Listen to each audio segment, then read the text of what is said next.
Hello and welcome to an evening of frank conversation here on Hard Copy, coming to you from our studios in Abuja.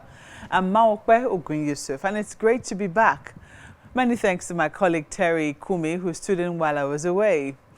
But what awful news to come back to. On the 1st of November, a day many Orthodox churches celebrate All Saints' Day, the collapse of a 21-story structure in upmarket Ikoyi, Lagos, was making untimely saints of people who were in its premises at the moment it went down.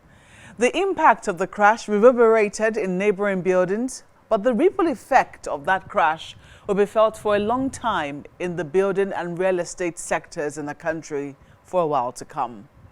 Governor Babajide Sanwo-Olu has suspended the head of the Building Control Agency and instituted a 5-man panel of inquiry to investigate the collapse of the building, as he intends to bring to justice anyone found culpable. But truth be told, Lagos, and indeed Nigeria, is no stranger to building collapse. And this is not the first attempt to stop the menace in Nigeria. Why does it continue to seem an intractable problem, defying solutions? On Hard Copy tonight, we speak with Professor Yohanna Izam, who is a Vice-Chancellor of the Plateau State University, Bokos, and the President of the Nigerian Institute of Building. He's also a member, Council of Registered Builders. Professor Izam, welcome to Hard Copy. Thank you very much. Nice to be here. Well, you are a consummate professional in the building industry. I'm wondering, well, you hold a PhD in construction management as well. That's right. I don't know how you feel every time a building comes down in Nigeria. What are your thoughts? How did this one hit you? Well, using the words of the Lagos State Governor, I think he captured it rightly when he said, again, this is another monumental disaster. It is heart-rending and truly for any professional, particularly in the built industry, it's like giving birth to babies. The joy of every family is to see that there is productivity. And as professionals, we count our joy in terms of new buildings that are produced. Because in addition to solving problems of society also, it shows the productivity of the built environment professionals that, you know, we do not have abortions, because this is like an abortion, an unsuccessful project. If you look at it from the point of view of the colossal losses in terms of materials that are wasted, if you look at it in terms of fatalities, even human lives that will be lost, if you look at it in terms of even the trauma, the environmental hazards and so on, loss on investments and so on, it's really very, very huge. And it's a very, very sad narrative that in Nigeria we're still having to come back again and again, discussing this menace of building collapse. We thought by now we should have had all this behind us. But unfortunately it is here. And it goes beyond Lagos. Why do you think by now we should have had all of this behind us? Have we really done enough in the first instance to diagnose why these buildings are going down and you know, ensure that more of them do not go down? Well, I think that we have done as much in terms of the required prescriptions to sanitize the building industry in this country. Just for instance, at the level of professional groups, for the building industry, we will be talking about 7 major professionals. You have the design group members, the architects, the engineers, and the construction team members are there, notably builders, who are the production managers on building construction sites.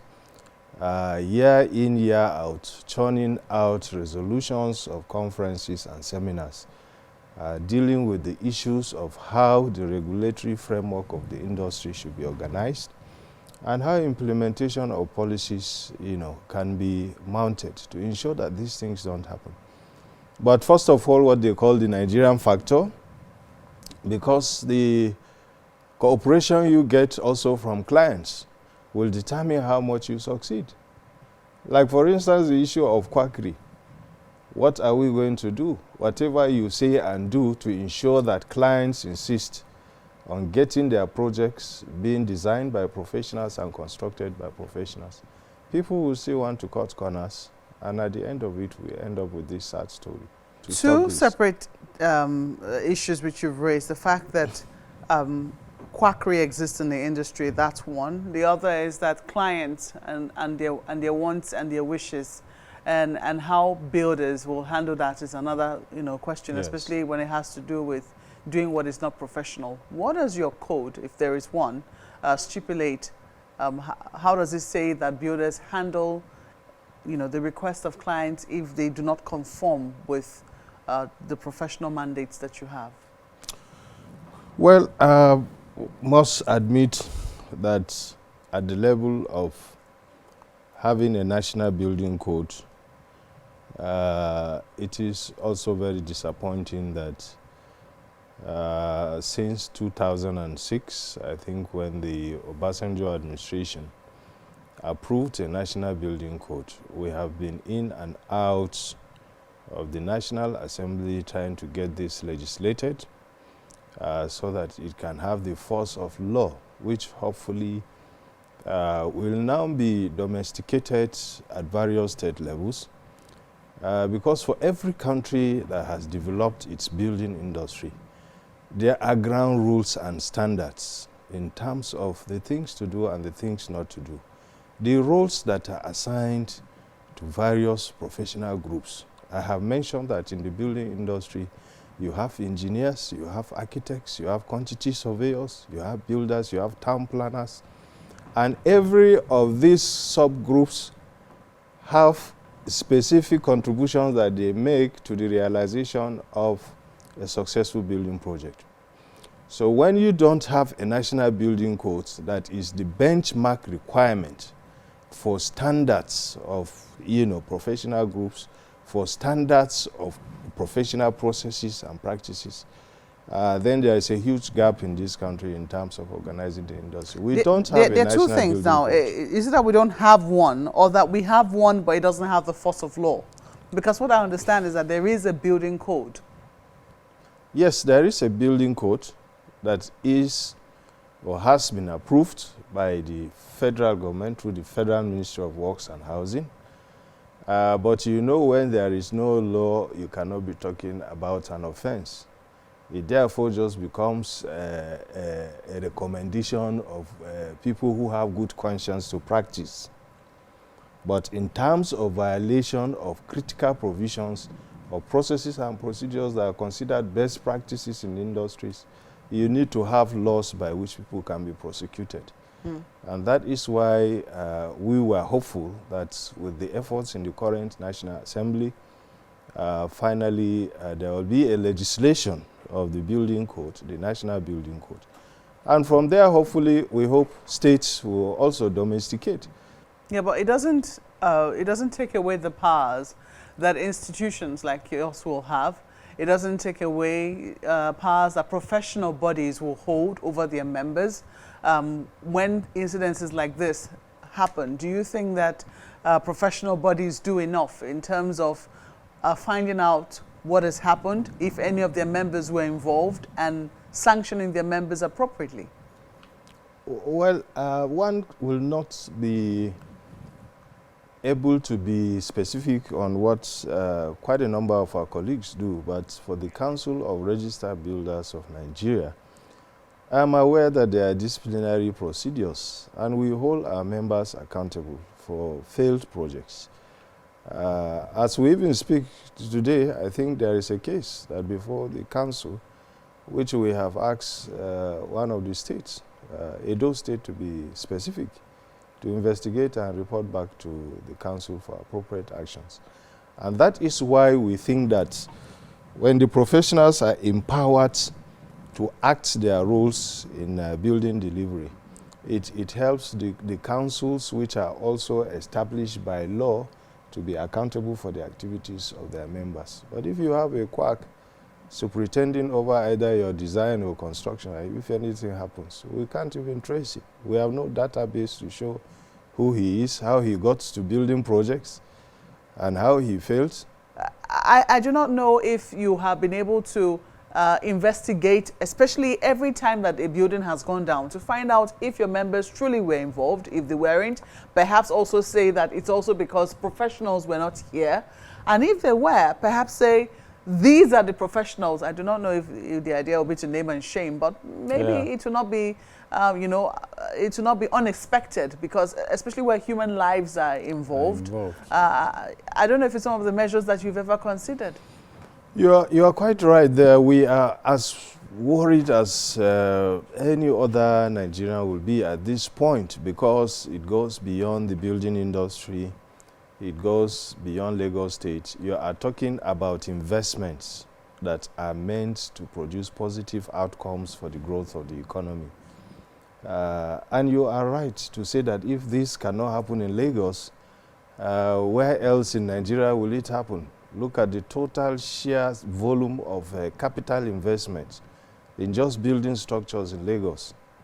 Like in the Ikoyi area, you are talking about, multi-story buildings that are of very huge monetary values.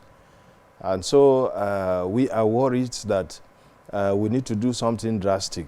We have to put our acts together. The government and the professional groups have to come to the round table and agree once and for all, because the political will has to be there to drive this process of sanity in the building industry. And the second leg of it, about the issue of naming and shaming, we have done investigations in quite a number of the cases. The last data we have reviewed in the Nigerian Institute of Building, for instance, from as far back as 1974 to about 2018 or thereabout. We looked at over 250-something cases of building collapse. And we had information about some of the causes, or the preliminary investigation, the outcome of the investigation on causes, and even fatality rates and so on and so forth. And we tried to find out where builders involved. And truly, as for the much information that we have, there were hardly any of these buildings that can be traced to a professional builder who was on site to manage the projects. Does your industry raise the alarm to say, this is what is happening in this area, and we've seen that there are no builders, there are no professional builders on site? In some of the investigations that you have, well, investigation, I don't know if it's after the fact or while the reconstruction is ongoing. We have been doing that. What has the response been? We are hoping that the response will be positive with the final reconsideration of the National Building Code as well. We have been engaging with the Minister for Works and Housing, and we have seen some hope this time around that something positive, if we put our hands together with the people in the National Assembly, hopefully some of these things will be done. But it's not just builders. I am talking generally about the lack of regulation in building industry. The quackery has gone into architectural designs too. It has gone into structural designs. People sit down in their offices and generate structural designs of buildings for you. No proper calculation of loading patterns. Not to talk about prescriptions about sizes and quality of structural elements that will be used in a building. And so we have an industry that all along has suffered from lack of regulation and enforcement of even the little regulations that are there on ground. So we think that once we rescue the building site from under-regulation, first of all, and then enforcement of regulations, by putting the production managers are supposed to be, then every professional has to come and supervise what the builder is doing. Because an architect produces the drawings, an engineer produces the structural drawings. A services engineer will also supervise the mechanical and electrical services in the building. But the production manager that interprets the inputs of the design team should be there also as the builder to host the activities of all these professionals. And that's how the industry works. Well, let's take a break at this point. When we return, I know that you've also served in government as a commissioner, and I'm sure that you can draw on that experience to say how governments can further strengthen regulation, as state governments can further strengthen regulation within their domain where it is that the framework for regulation already exists. When we come back from this break, please stay with us.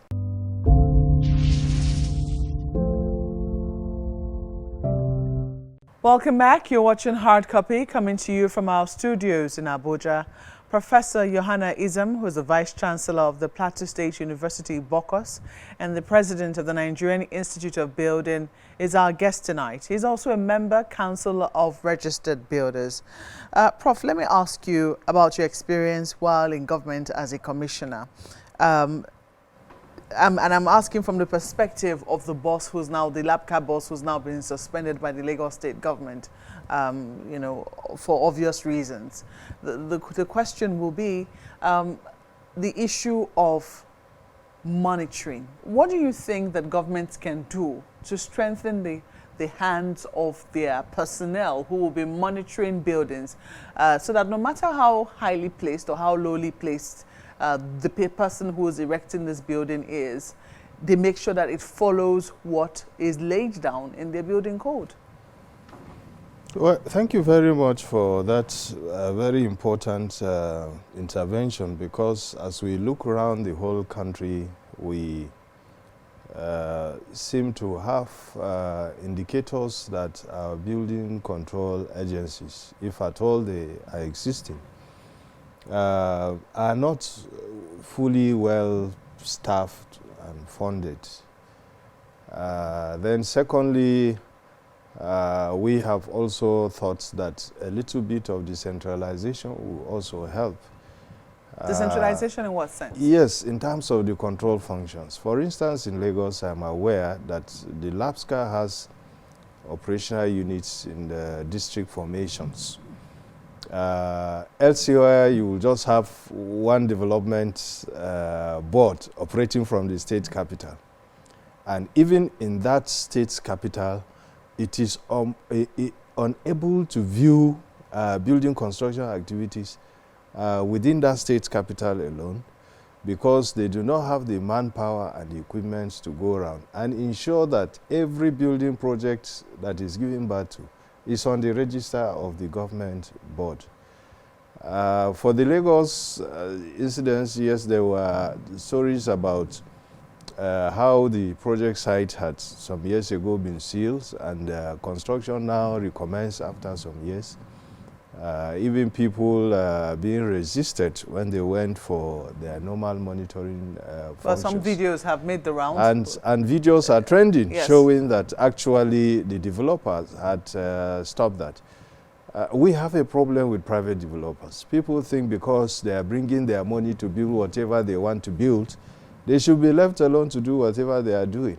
And as if to say that laws and regulations that are being done are only for public projects. I think that mentality has to be corrected. Whether it is a private sector, and you can see from the data we have studied, we have the larger number of projects that are collapsing being initiated by private sector developers. Well, I must say that, you know, for the benefit of our viewers, that we've not been able to verify the veracity of some of the videos making the rounds, and they remain allegations. Yes. But obviously, whatever it is that has been depicted in those videos have been the experience of some of the officers, because we don't know whether it pertains particularly to the building which went down, but we do know that whatever video was taken was certainly of an enforcement exercise which was going on, and we could see there that, you know, it wasn't exactly being received you know, properly. So there have been questions as to what government really can do to strengthen the hands of its own officers. So this issue of professionalization, we discovered that it will help state governments to first of all professionalize their ministries of housing, to ensure that the right people are being employed to do the work. A graduate engineer, for instance, or builder or architect who knows his onions is not likely to be intimidated by anybody who is undertaking a project for which he has public responsibility to monitor. and then the equipments. In our own case, we had to, over the years, begin to bring improvements in the Jos Metropolitan Board to see how more employments can be done. And they need also vehicles and equipment to go around and monitor the entire space. We are not yet there, but I'm sure that the current government is also trying its best to see that the monitoring is actually enhanced. We are now talking about also revising urban development laws. And that aspect of decentralization will be very helpful. Because if the urban development boards are decentralized to local government levels, and they are well managed by manpower that is adequate, it means that every local government will have a jurisdiction that is manageable. Beyond talking about one person looking at 3, 4 local governments or even 6, 7. How effective can that be? So in view of the important role that the environment, the building sector plays in the growing of the GDP, in creating employment, in enhancing the economy and prosperity of various regional and sub-regional formations, I think we need to pay more attention by organizing that sector at the local government. The benefits are many. Our local governments will now have orderly development.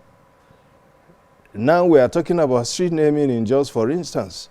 They say every local government should have well-marked out streets, which will now have to be properly numbered. It improves security, and it helps us in database to know the number of buildings and who are occupying what. And then the urban environment becomes a strength for advancing social welfare of the citizenry and also economic development of the country. It also helps with mapping. I mean, just today, while doing some research on you, I tried to, go back to where I know you served in Kurgui as the provost, and it was just very difficult to find it on the map.